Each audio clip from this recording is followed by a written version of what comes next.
Veo en el auditorio a muchos amigos y en el panel también amigos. No era el caso cuando hacíamos estas presentaciones hace unos 30 añitos, cuando nosotros éramos algo así como las glorias del 70 en fútbol, ¿no? Estamos más viejos, pero a pesar de todos los golpes e insultos que se han convertido ahora en elogios sin tocarlos, sin siquiera tocar los recortes de periódico, que es una cosa tipo Harry Potter, ¿no? Que la misma cosa que se veía como insulto, agravio en los 80, se ve ahora como una especie de reivindicación. Y también da gusto ver a antiguos recalcitrantes opositores del libre comercio, pero también a otra gente sinceramente preocupada por la bondad del esquema de una economía abierta e integrada al mundo, ahora más inclinados ya a aceptar que una economía pequeña, a diferencia de una grande que quizás podría ensayar otros esquemas, y donde el comercio internacional, si bien es crucial, no es un tema que esté en el centro del debate como lo tiene que estar en una economía del tamaño del Perú. Yo lo que quiero hacer es dar un breve recuento de dónde venimos, porque en realidad lo que hemos tenido en el Perú es una revolución increíble en 30 años, con idas y venidas, pero 30 años tampoco es mucho tiempo si lo que se ha conseguido es algo que a mi juicio es bastante sólido, y yo diría irreversible en la medida en que ya no depende solamente de intelectuales o de hombres de negocios, sino también tiene la ventaja de tener gente que apoya con sus votos, con su accionar, las políticas de integración al mundo, y también con sus intereses. Es decir, se han generado grupos de poder, y aquí no solamente me refiero a las grandes industrias, sino me refiero principalmente a las nuevas clases emergentes en el Perú, que uno las ve absolutamente globalizadas, no solamente en términos de comercio, sino en términos de conocimiento de idiomas, en términos de conocimientos de computación, en términos de su visión del mundo y concepción de su ciudad como una de las ciudades importantes del mundo, a la cual uno tiene en la cual uno tiene oportunidades gracias a que el Perú está integrado. Entonces voy a ir rápidamente a contarles el cuento como yo lo veo, y el título de mi presentación es un poco extravagante, porque en el Perú en realidad nunca ha habido autarquía realmente. Siempre hemos estado muy influenciados por los eventos en el exterior. Si uno ve el crecimiento de la economía, aún en la época tan estatista del régimen del general Velasco, veíamos increíbles cambios sencillamente económicos provenientes del exterior, ¿no? Que se inauguraba Cuajone y saltaba el producto, que se descubría petróleo en la selva, lo mismo, que teníamos problemas de pagos con el exterior o demasiados préstamos y teníamos una catástrofe económica. Bueno, pasamos a describir, y yo voy a ver en estas pocas filminas, 3 o 4, que he titulado un poco parafraseando a Vargas Llosa, cómo y cuándo se cerró el Perú. Y lo que veo es que cuando termina la guerra, todas las economías de América Latina en realidad estaban bastante controladas por el Estado, ¿no?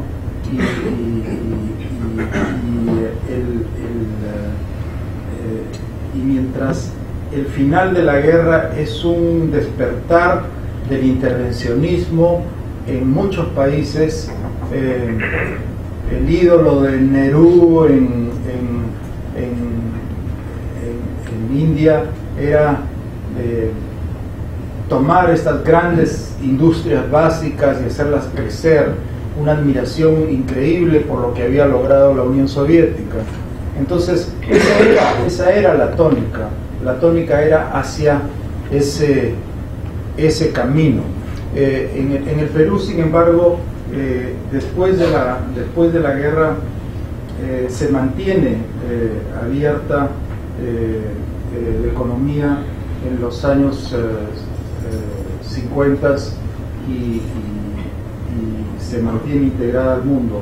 Habían además grupos de poder que preferían este esquema y estaban centrados naturalmente en la Sociedad Nacional Agraria, grandes exportadores y la Sociedad Nacional de Minería y Petróleo. Pero ya hacia finales de la década del 50 empieza a haber un cambio importante.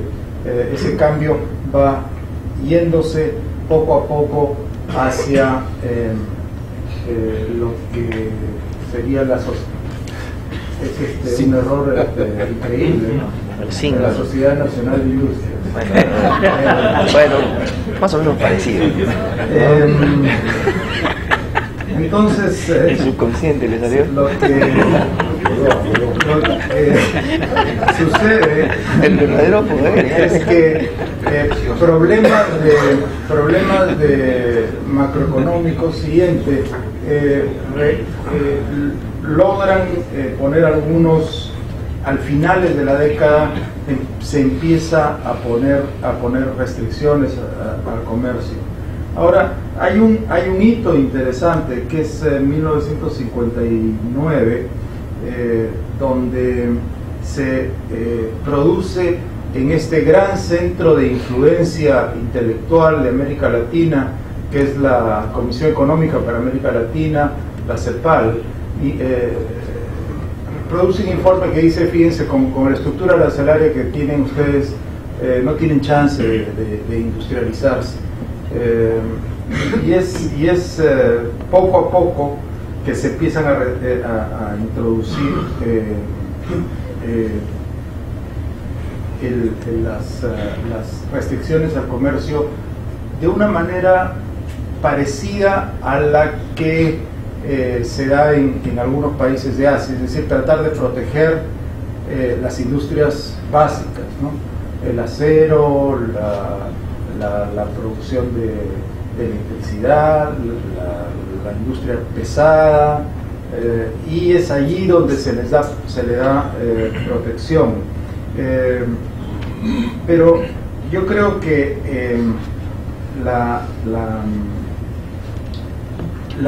primeras movidas para cerrar la economía no vienen de la CEPAL, vienen fundamentalmente del lado fiscal. Había habido una expansión muy grande del gasto en el periodo del gobierno del general Odría, y se y se usa el arancel en la manera que se usaba desde tiempos inmemoriales, es decir, para recaudar, pero ya la influencia intelectual de la CEPAL, como dice ahí, los proteccionistas ya habían probado el dulce del mercado cerrado, ¿no? El Perú cambia su estructura arancelaria con muchos aranceles específicos, es decir, soles por unidad del producto importado, y lo hace hacia una manera escalonada, es decir, aranceles muy bajos para los insumos o los bienes no producidos y aranceles muy altos para los bienes producidos. Es decir, lo que sucede ya en el gobierno de Belaúnde es una especie de movimiento más desordenado, ya no para proteger específicas industrias con una visión desarrollista tipo India, sino más bien con una idea de escalonar y producir protecciones efectivas bastante altas. El concepto de protección efectiva es poco entendido, pero en realidad lo que quiere decir es que el valor agregado nacional, que es de donde salen las utilidades, los salarios y los impuestos, puede ser inflado de manera escondida, de manera muy grande, en la medida en que se bajan drásticamente los tributos a aquellos que uno importa y se suben los tributos a lo que uno produce domésticamente. Aranceles de 12% o 10% a un producto final, si es que permitimos en una industria que tiene poco valor agregado, como digamos el embotellar en medicinas que se traen o componentes farmacéuticos que se traen de manera a granel, digamos, por poner un nombre. Puede producir, si es que esos productos se traen con aranceles cero, se puede producir lo que se llaman protecciones efectivas del orden de 150%, es decir, que el productor de esto casi que se adueña de la aduana, trae sin pagar aranceles o con aranceles muy bajos estas partes, las junta en el Perú, y el Estado deja de recibir ese arancel por esos bienes, y él se los cobra de frente al consumidor. Entonces puede producir con aranceles muy bajos, al producto terminado puede producir puede producir protecciones valores agregados a precios locales muy grandes, es decir, podría tener 200% más de utilidad, podría pagar, si quisiera, 200% de salarios más altos que los vigentes en el mercado internacional, y podría pagar impuestos 200% más altos, ¿no?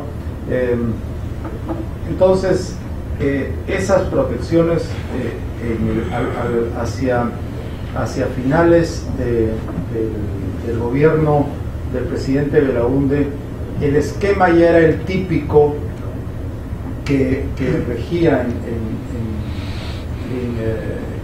casi toda América Latina. No es que el Perú era una excepción. Más bien el Perú llega tarde, como hemos visto, a esa... Siguiente, por favor. Siguiente. Eso es lo que pasa entre los 50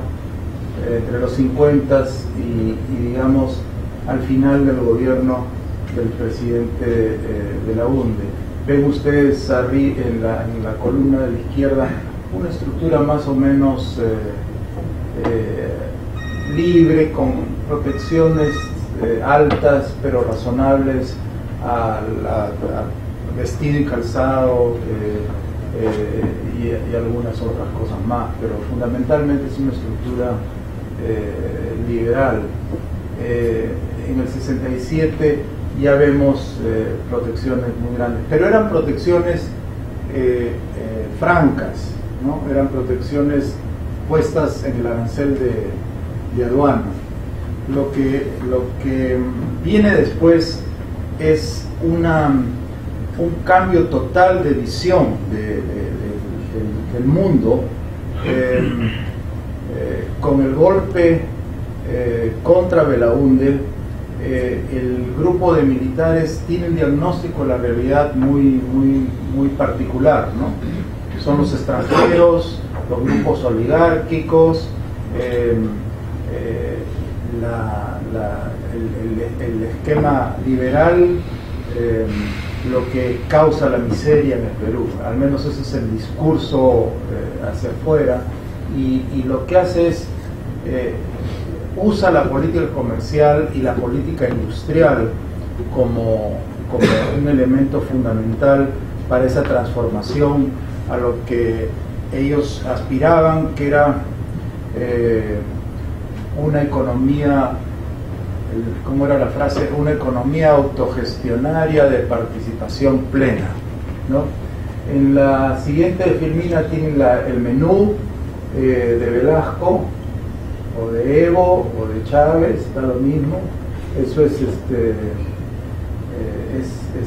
patético que 30 años, que 40 años después, exista gente que, viendo lo que ha pasado en otros países, insista en eso, ¿no? La reforma agraria, con sus dos vertientes, una en la costa, que no quiere dividir los grandes complejos agroindustriales, sino que se los transfiere a los trabajadores. En la sierra, este esquema denominado sociedades agrícolas de interés social, que genera un conflicto, a visión de algunos saludable, entre la ex hacienda, digamos, y las comunidades circundantes que tenían un reclamo histórico quizás de propiedad sobre estas tierras, donde se genera un sistema de reparto.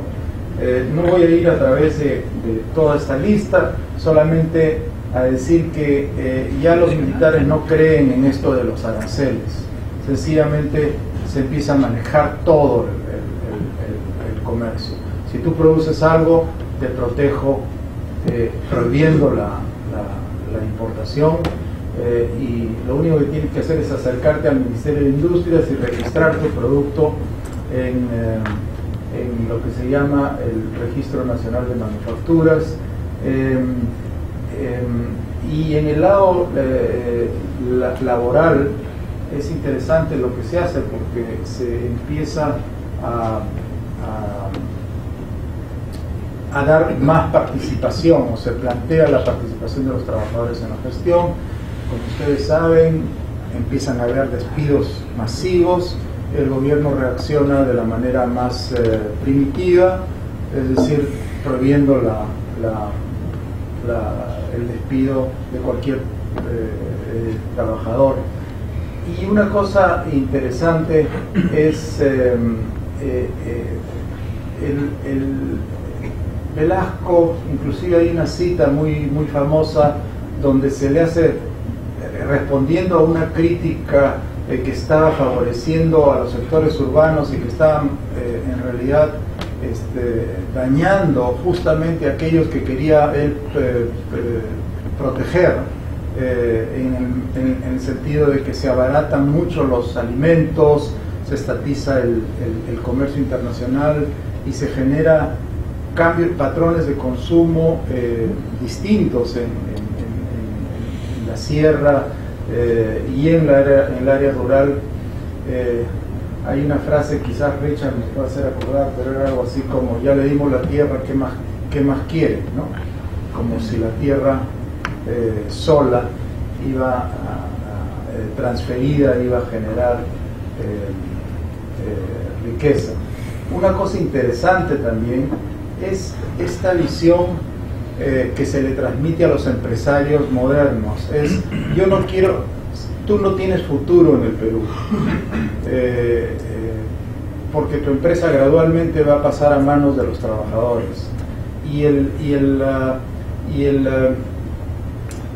realidad el esquema de propiedad de medios de producción predominante va a ser uno parecido al que funciona con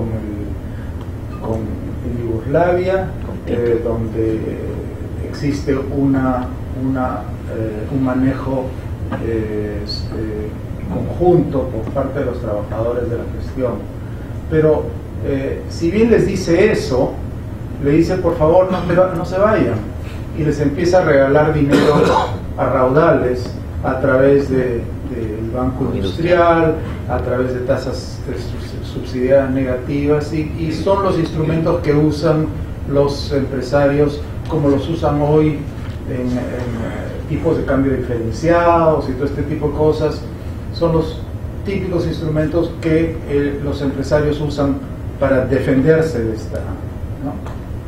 Traer una planta completa, ni siquiera desarmarla, dejarla en cajas, sobrevaluarla en 100%, con dineros básicamente provenientes del Estado, y reírse del tema, ¿no?